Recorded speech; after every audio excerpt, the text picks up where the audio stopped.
За тези, които не познават платформата Printify, днес искам да ви запозная малко по-подробно с нея. Искам да ви обясня как точно можете да създадете бизнес без да плащате нищо на Printify, а в същото време да разполагате с страшно много разновидни артикули, които можете да използвате. И ако искате да разберете как това е възможно, сега ще ви покажа.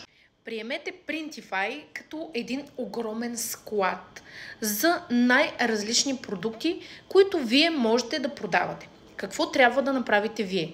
Единственото, което трябва да направите е да създадете дизайн на тези продукти и да ги качите в даден магазин, в който да ги продавате.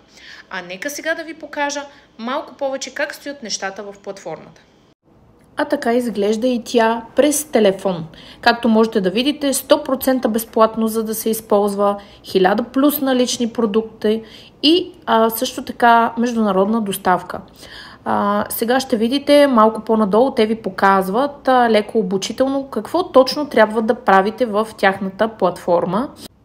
Показано е как точно да изберем продукта, показано е, че след това трябва да се направи дизайн и след като се създаде дизайна, трябва да се качи в магазин за продажба. Повярвайте ми, много е лесна работата с Printify и наистина не изисква никакви плащания. Както можете да видите, има истории на хора, които са успяли с Printify, дадени са цифри, които те са изкарали до тук, използвайки платформата. Също така са ви показани наистина много неща, които можете да разгледате. Показано е колко пари са изкарани до тук през Printify, на колко страни е разположен той.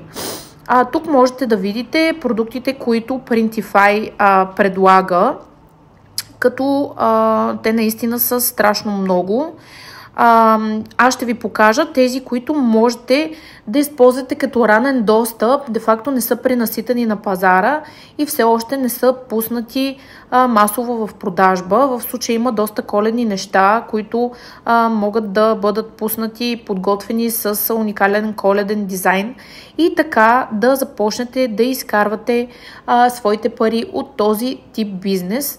Наистина можете да забележите, има страшно много продукти. Всичко зависи от вас и от това какво вие искате да продавате в платформата.